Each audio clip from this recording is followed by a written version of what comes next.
தமிழக அரசு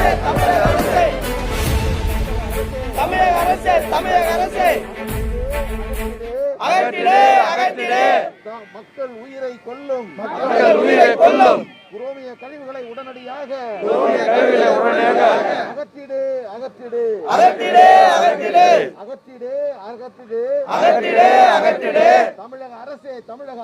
தமிழக அரசே சுற்றுச்சூழலை பாதிக்கும் குரோமிய கழிவுகளை உடனடியாக அகற்றிடு.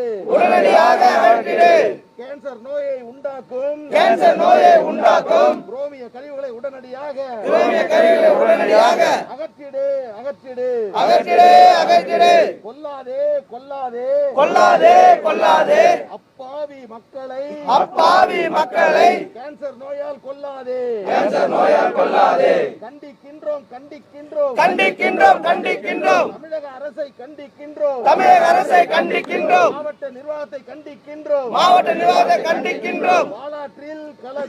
பாலாற்றில் கலக்கும் கொடிய விஷம் கொண்ட குரோமிய கழிவுகளை உடனடியாக அகற்றிடு.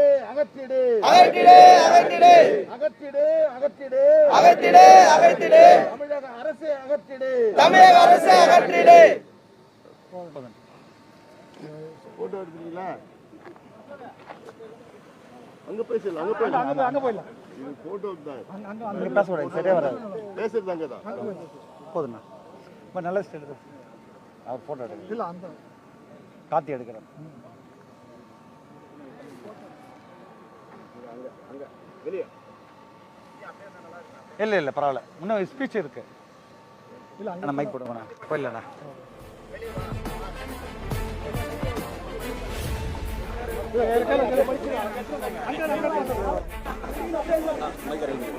மைக் சொல்லிட்டுமா வெளியா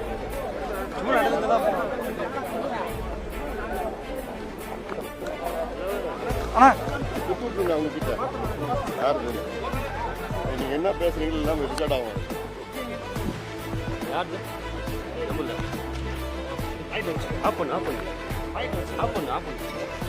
அங்க ஆன் பண்றியா? ஆன் பண்ணு.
பின்னாடி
சரி, ஓகே சார், ஓகே ஓகே.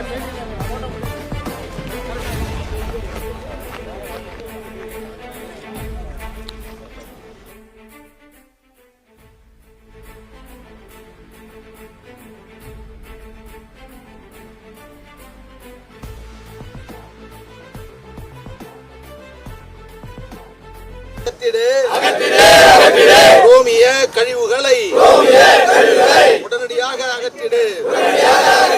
உயிரை கொல்லும் குரோமிய கழிவுகளை உடனடியாக அகற்றிடு. கண்டிக்கின்றோம் மாவட்ட நிர்வாகத்தை கண்டிக்கின்றோம். தமிழக அரசை கண்டிக்கின்றோம். கேன்சர் நோயை உண்டாக்கும் ரோமிய கழிவுகளை உடனடியாக அகற்றிடு.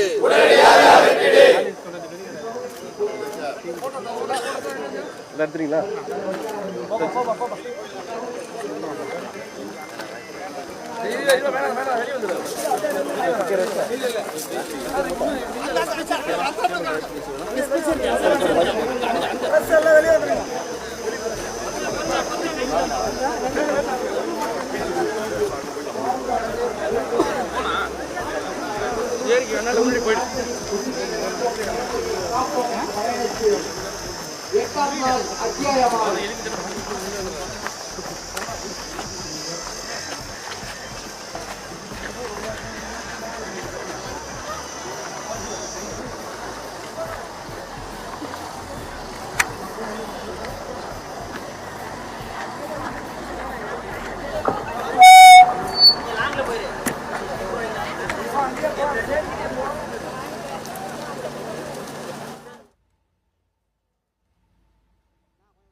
இப்போது தமிழ்நாடு குரோமியம் கெமிக்கல் லிமிடெட் சார்பாக நடக்கின்ற அட்டுகையிலும் ஏற்படுகின்ற தீமைகளும் பாதிப்பிலும் குறித்து நம்முடைய பசுமை தாய்த்துறை செயலாளர் அமைச்சர் அலுவலர்கள் உரையாற்றுவார். வணக்கம்.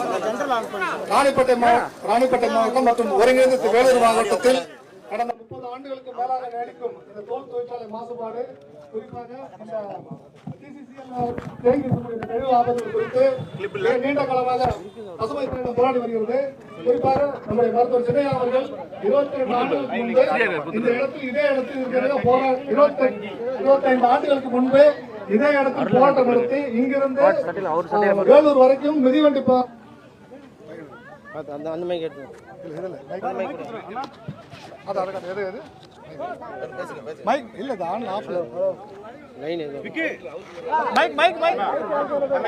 அதெல்லாம் ஒண்ணு இல்ல. அவர் மேல ஏறுவாரு, அவங்கள பார்த்தா பேசுவாரு.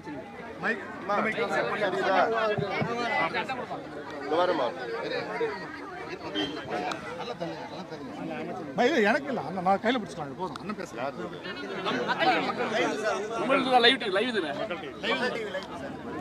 பைக் ஆன் பண்ண முடியல.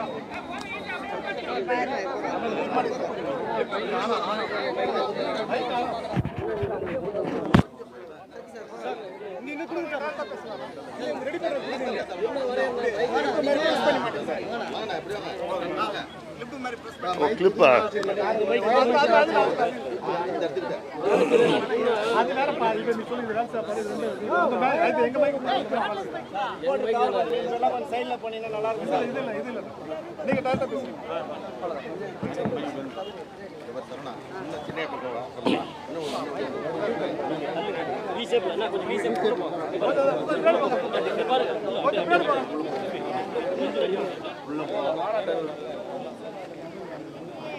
அனைவருக்கும் வணக்கம்.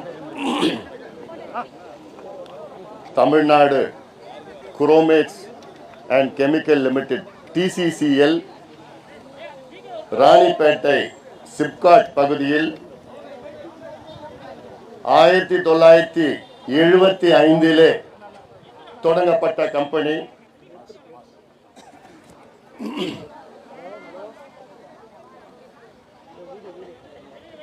இந்த நிறுவனம் 14 ஆண்டுகள் இந்த நிறுவனத்தை நடத்தி 1989 மூடப்பட்டிருக்கிறது. இந்த 14 ஆண்டு காலத்தில் லட்சக்கணக்கான டன் குரோமிய கழிவுகள் இந்த கம்பெனிக்குள் வைக்கப்பட்டிருக்கிறது. இந்த கம்பெனி, இந்த நிறுவனம் மூடி 36 ஆண்டுகள் ஆகிறது. இந்த நிறுவனம் கிட்டத்தட்ட 20 ஏக்கர் பரப்பளவில் உள்ள நிறுவனம். இந்த நிறுவனம் மூடிய பொழுது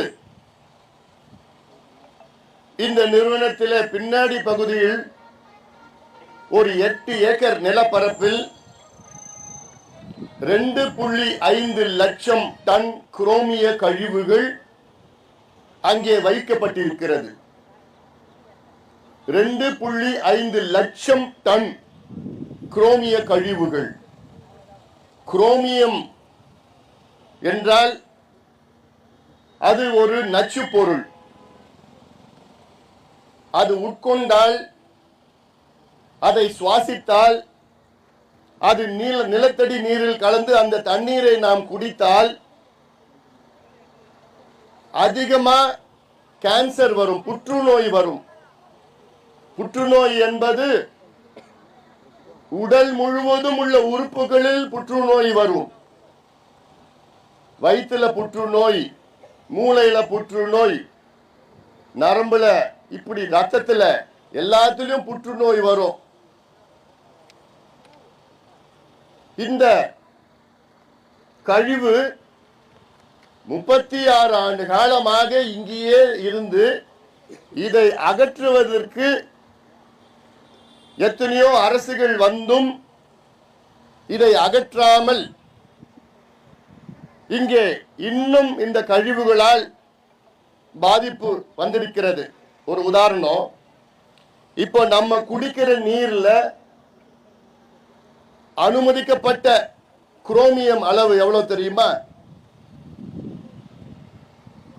0.05 0.05 மில்லிகிராம் பர் லிட்டர்.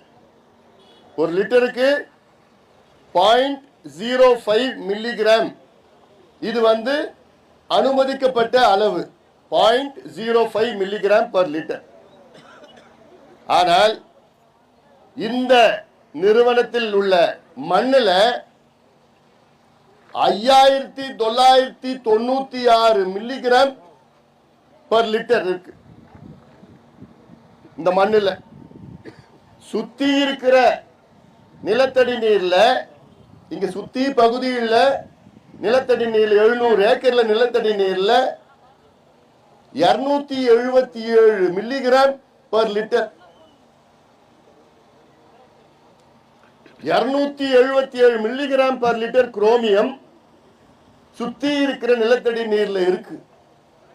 அப்போ இதைத்தான் மக்கள் குடித்துக் கொண்டிருக்கின்றார்கள். அடையார் கேன்சர் இன்ஸ்டிடியூட்ல சொல்றாங்க, எங்களுக்கு அதிகமா புற்றுநோய் வருகின்ற பகுதி எங்கன்னா ராணிப்பேட்டை மாவட்டம். இதை விட ஒரு வெட்கக்கேடு இந்த ஆட்சிக்கு இருக்க முடியுமா? இது சம்பந்தமா பசுமை தாயகத்தின் தலைவராக இருந்த காலத்தில் 2000 ஆண்டில் இதே பகுதியில் இருந்துதான் 32 கிலோமீட்டர் சைக்கிள் பேரணி 5000 இளைஞர்களை வைத்து ராணிப்பேட்டையிலிருந்து வேலூர் வரைக்கும் இந்த கழிவு நீர் எடுத்து அன்றைய கலெக்டர் கிட்ட போய் நான் கொடுத்தேன். எவ்வளோ பாதிப்பு இருக்குன்னு. எவ்வளோ? 25 ஆண்டுகளுக்கு முன்பு. அதன் பிறகு எவ்வளோ போராட்டங்களை நடத்தினோம், எவ்வளோ ஆர்ப்பாட்டங்கள், கருத்தரங்குகள். சமீபத்தில் இது சம்பந்தமா வழக்கும் போட்டு இருக்கிறோம். இந்த தொகுதி அமைச்சர் காந்தி அவருடைய சொந்த தொகுதி. இந்த மக்கள் அமைச்சர் காந்தி அவர்களை தேர்வு செய்யப்பட்டிருக்கின்றார்கள். ஆனால் அமைச்சர் காந்தி அவர்களும் திமுக அரசும் சேர்ந்து இந்த மக்களை கொலை செய்து கொண்டிருக்கின்றார்கள். அப்பட்டமா நான் சொல்றேன், இங்கே வாழ்கின்ற மக்களை திமுக அரசும் அமைச்சர் காந்தி அவர்களும் அன்றாடம் கொலை செய்து கொண்டிருக்கின்றார்கள். நான் கொலை செய்யறது ஒரேடியா கொலை செய்யலாம், இல்ல ஸ்லோ பாய்சன் வச்சியும் கொலை செய்யலாம். கொலை தான்.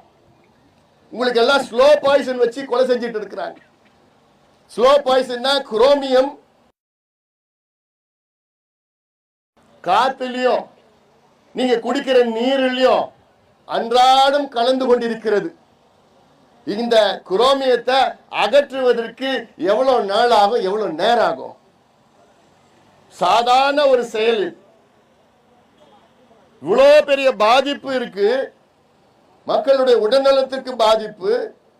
கேன்சர் மட்டும் இல்லாம இதுக்கு இருதய நோய், மலடித்தன்மை, குழந்தைகள் வேற விதமா பிறக்கும், ஆண்மை குறைவு, கல்லீரல் பிரச்சனை, மண்ணீரல் பிரச்சனை, நுரையீரல் பிரச்சனை, அத்துணை பிரச்சனைகளும் வரும் இந்த குரோமியத்தை நாம் உட்கொண்டால், சுவாசித்தால். இவ்வளவு பாதிப்புகள் இருந்தோம். இந்த தொகுதியில் அமைச்சர் இருந்தோம். இவ்வளவு போராட்டங்கள் நாங்கள் நடத்தியோம், மக்கள் எதிர்ப்பையும் காட்டி. ஆனால் ஒரு நடவடிக்கை எடுக்க துப்பில்லாத திமுக அரசே, உங்களை கண்டிக்கின்றோம். நீங்கள் ஆட்சி செய்வதற்கு தகுதி இழந்து விட்டீர்கள். வெட்கக்கேடியா. தன் மக்களை கொலை செய்து கொண்டிருக்கின்ற ஒரு அரசை பார்த்திருக்கிறீர்களா? திமுக அரசு. இதற்கு பசுமை தீர்ப்பாயம் இந்த பிரச்சனையை தானாக முன்வந்து எடுத்து 2022 ஒரு தீர்ப்பை வழங்கியது. இந்த தீர்ப்பு ராணிப்பேட்டை அதாவது பசுமை தீர்ப்பாயம் 2/9/2022 ஒரு தீர்ப்பு அளித்து இருக்கிறது. இந்த தீர்ப்புல ராணிப்பேட்டை குரோமிய கழிவுகள் மேலும் பரவாமல் தடுப்பதற்கான தற்காலிக ஏற்பாடுகளை 3 மாத காலத்தில் தொடங்கி ஓராண்டிற்குள் முடிக்க வேண்டும். எப்போ 2022 ஒரு தீர்ப்பு, 3 மாதத்திற்குள் தற்காலிக நடவடிக்கைகள், ஒரு துரும்ப கூட எடுத்து வைக்கல. ஆயிடுச்சு, 3 வருஷம் ஆயிடுச்சு. அடுத்தது குரோமிய கழிவு அகற்றுவதற்கான விரிவான திட்டத்தை சென்னை IIT ஆலோசனையுடன் 6 மாதத்தில் உருவாக்க வேண்டும். அடுத்த 6 மாதத்திற்குள் டெண்டர் விட்டு வேலைகளை தொடங்க வேண்டும். அதையும் செய்யல. மேற்படி செலவுகளை தமிழ்நாடு அரசு ஏற்க வேண்டும். அதன் பின்னர் மாசுபடுத்தியவரே பொறுப்பேற்கும் கோட்பாட்டின்படி தொழிற்சாலைகளிடமிருந்து வசூலிக்க வேண்டும். மூடிட்டே போயிட்டான். உங்ககிட்ட எங்க போய் கேட்கறது? மூடி 36 வருஷம் ஆயிடுச்சு. அரசு தானே பொறுப்பேற்கணும். ஒரு அரசு ஒரு தொழிற்சாலை இங்கே கொண்டு வர வேண்டும் என்று அனுமதி கொடுக்கின்ற பொழுது இந்த பொறுப்பும் அரசு தான் ஏற்க வேண்டும். அவன் மூடிட்டு போயிட்டான்னா அந்த வேலை அரசு தான் செய்ய வேண்டும். தமிழ்நாடு அரசு ராணிப்பேட்டை பகுதியில் மக்களின் உடல்நல பாதிப்புகளை ஆய்வு செய்ய குழு அமைக்க வேண்டும். தேவையான மருத்துவ கட்டமைப்புகளையும் குடிநீர் வசதிகளையும் அளிக்க வேண்டும். பண்ணிருக்காங்களாமா? ஒண்ணுமே. உங்களை யாராவது ஆய்வு பண்ணிருக்காங்க? ஒண்ணுமே. இத்தனைக்கும் இந்த ஆண்டு ஜனவரி மாதம் உச்ச நீதிமன்றம் ஒரு தீர்ப்பை வழங்கி இருக்கிறது. ராணிப்பேட்டை, வேலூர், திருப்பத்தூர், இது ஒருங்கிணைந்த வேலூர் மாவட்டம். இந்த மாவட்டத்தில் காலங்காலமாக தோல் பதனிடும் தொழிற்சாலைகள், இந்த கழிவுகள் இன்னும் மோசமான கழிவுகள் இந்த பகுதியில் ஒரே பேசி முடிச்சிடணும். இந்த கழிவுகள் இந்த பகுதியில் தோல் பதனிடும் தொழிற்சாலைகள் எல்லாமே பாலாத்துல கலந்து. இது சம்பந்தமாகவும் பசுமை தாயகம் 25 ஆண்டுகளுக்கு முன்பு வழக்கு போட்டோம். MC மேத்தா அவர்கள் தீர்ப்பு வழங்கி அதன் பின்னர் தான் பசுமை தீர்ப்பாயமே உச்ச நீதிமன்றம் அமைத்தது. இப்போ அந்த உச்ச நீதிமன்றம் தீர்ப்பு என்னன்னு இன்னும் 3 மாதத்திற்குள் வேலூர், ஒருங்கிணைந்த வேலூர் மாவட்டம், ராணிப்பேட்டை, திருப்பத்தூர், வேலூர் 3 மாவட்டத்திலையும் ஆய்வுகள் நடத்தி உயர் நீதிமன்றம் ஓய்வு பெற்ற நீதிபதி ஒன்று தலைமையிலே குழு போட்டு ஆய்வுகள் நடத்தி இதுல யாரு இந்த சுற்றுச்சூழலை நாசப்படுத்தினாங்களோ அவங்களிடம் பணத்தை பெற்று, நிதியை பெற்று மக்களுக்கு நிவாரணம் கொடுக்கணும், மக்களுக்கு மருத்துவம் கொடுக்கணும், மக்களுக்கு குடிநீர் வழங்கணும், யார் யார் பாதிப்பு முழு செலவோ அவங்க ஏத்துக்கணும்னு ஒரு தீர்ப்பு உச்ச நீதிமன்றம் நடத்தியும் இவர்களால் ஒன்னும் கையாலாகாத திமுக அரசு, கையாலாகாத திமுக அரசு. சமீபத்தில் தான் சத்யநாராயண் நீதி அரசர் ஓய்வு பெற்ற சத்யநாராயண் அவர் தலைமையில குழு போட்டிருக்காங்க. அந்த குழு என்ன பண்ணுதுன்னே தெரியல. ஆனா மக்கள் அன்றாடம் பாதிப்பு, அன்றாடம் பாதிப்பு. குழு போட்டது கூட தெரியாது, குழு என்ன பண்ண போறாங்கன்னு தெரியாது. இதெல்லாம் நிச்சயமாக மக்கள் நீங்கள் சிந்தியுங்கள். மக்கள் நீங்க வந்திருக்க மட்டும் கிடையாது, சுத்தி இருக்கிற மக்கள், தமிழ்நாட்டு மக்கள் பார்த்து கொண்டிருக்கின்றார்கள். இதற்கு தக்க பாடம் புகட்ட வேண்டும். இங்க இருக்கிற அமைச்சர் 4.5 ஆண்டு காலம் ஒரு அமைச்சர், அவர் தொகுதியில் அவ்வளவு மோசமா இருக்கு. பக்கத்துல திருமலை கெமிக்கல் இருக்குது. இவன் அமெரிக்காவிலும் ஜெர்மனியும் தடை பண்ண கம்பெனி இது. அந்த கெமிக்கல் தடை பண்ணிட்டான். அதை எடுத்துட்டு வந்து இங்க நடத்திட்டு இருக்கிறான். இவங்களுக்கு அனுமதி என்ன? எப்படி அனுமதி? காசு, பணம், துட்டு, மணி கொடுத்தா என்ன வேணா நடத்திக்கோ. மக்களை பத்தி எல்லாம் கவலை இல்லை. காசுக்கு என்ன வேணா பண்ணுவாங்க திமுக காரங்க, என்ன வேணா செய்வாங்க. அதனால இங்க மக்களை பற்றி கவலைப்படுகின்ற ஒரே இயக்கம் பாட்டாளி மக்கள் கட்சி. நாங்க மட்டும்தாங்க. உங்களை பத்தி எவ்வளவு கவலை, எவ்வளவு அக்கறை, தொடர்ந்து போராட்டங்கள் நாங்க செய்து வந்து கொண்டிருக்கின்றோம். அதனால இதெல்லாம் நீங்கள் சிந்தியுங்கள். சிந்தித்து நீங்கள் நிச்சயமாக ஒரு முடிவெடுங்கள். வேண்டாம், இந்த திமுக வேண்டாம், ஊழல் திமுக வேண்டாம். மக்களை பற்றி கவலைப்படாத திமுகவை புறக்கணிப்போம். இன்னும் நடவடிக்கை எடுக்கலன்னா பாட்டாளி மக்கள் கட்சி எல்லாம் மிகப்பெரிய அளவில் இந்த பகுதியில் போராட்டம் நடத்தும். போராட்டம்னா ஒரு நாள் இல்ல, தொடர் போராட்டம் நடத்தி உச்சநீதிமன்ற தீர்ப்பை நிலைநாட்டணும். பசுமை தீர்ப்பாயம் வழங்கிய தீர்ப்பையும் இங்கே உடனடியாக நிறைவேற்ற வேண்டும், தமிழக அரசு நிறைவேற்ற வேண்டும் என இந்த தீர்ப்பை நமல்படுத்துங்கள் என்று சொல்லி மிகப்பெரிய அளவிலே நிச்சயமாக நாங்கள் போராட்டம் நடத்துவோம், தயங்க மாட்டோம். தமிழக அரசே உடனடியாக இந்த பிரச்சனையை தீர்க்க வேண்டும். இந்த குரோமியத்தை இங்க இருந்து அகற்றுங்கள். இப்ப கிட்டத்தட்ட 700 கோடி செலவாகும் சொல்றாங்க. அப்ப பாத்தீங்கன்னா 520 கோடி, இப்ப 700 கோடி. ஆனா இவங்களை நம்பி 700 கோடி போட்டோன்னு வச்சுக்க, சுவாக நாம காமிச்சிட்டாங்க, முடிஞ்சு போச்சு. நாங்க அகற்றிட்டோம்னு சொல்லிட்டு கணக்கு மட்டும். இப்ப ஏரியெல்லாம் தூர் வர்றாங்க பாத்தீங்களாமா, வர்றாங்க கணக்குல. இப்ப இன்னும் 6 மாசம் தான் இருக்கு தேர்தலுக்கு. இப்ப இன்னும் கணக்கு தீவிரமா இருக்கு. கணக்கு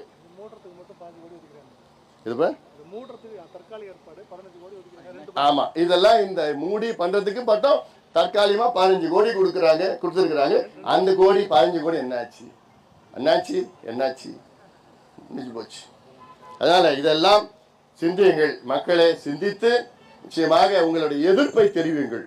உங்களுடைய எதிர்ப்பை தாய்மார்கள், குழந்தைகள், பெண்கள், பெற்றோர்கள், எல்லாமே விவசாயிகள் எல்லாமே உங்களுடைய எதிர்ப்புகளை நீங்கள் நிச்சயமாக தெரிவிக்க வேண்டும் என உங்களை அன்போடு கேட்டுக்கொண்டு விடைபெறுகின்றேன். ஒரு மாசத்துல அதான் இன்னும் 1 மாதத்திற்குள் பசுமை தீர்ப்பாயத்துடைய தீர்ப்பை தமிழக அரசு நிறைவேற்ற வேண்டும் என உங்களை அன்போடு கேட்டுக்கொள். அன்போடு எல்லாம் கேட்க மாட்டேன், கோபத்தோடு நான் கேட்கிறேன். எங்கிட்ட அன்போடு கேட்கிறேன், கோபத்தோடு ஆத்திரத்தோடு நான் கேட்கிறேன். நான் உடனே நிறைவேற்றணும். அதான் பார்த்தாச்சு, எல்லாம் பார்த்தாச்சு. சரிம்மா,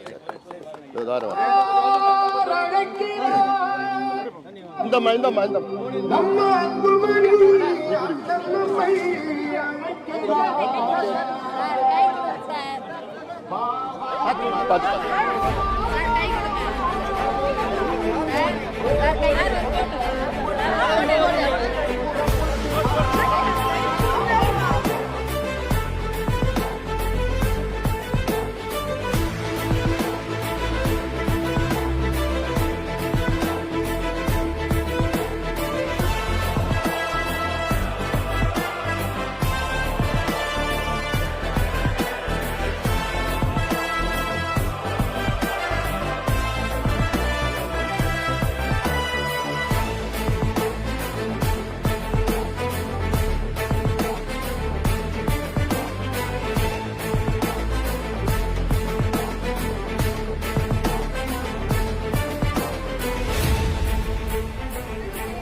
பாட்டாளி மக்கள் வாழ்வு செழிக்கவே போராடும் அன்பு மணியை பாட்டாளி கூட்டாளி ஆக்கிய மருத்துவரையாவும் நம்மை இறங்கினார்.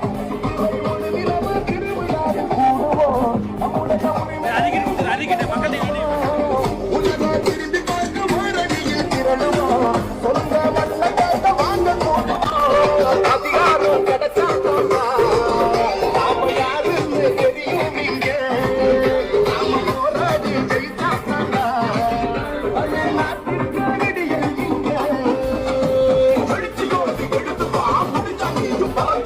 கடல்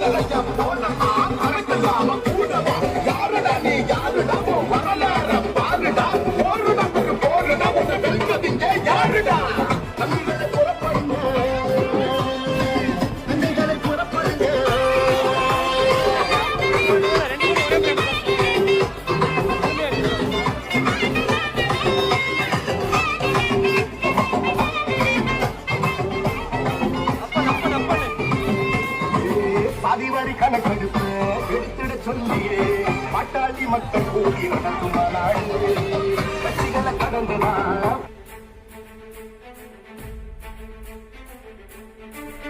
மாமல படத்தரே வந்த கடலாண்டரும்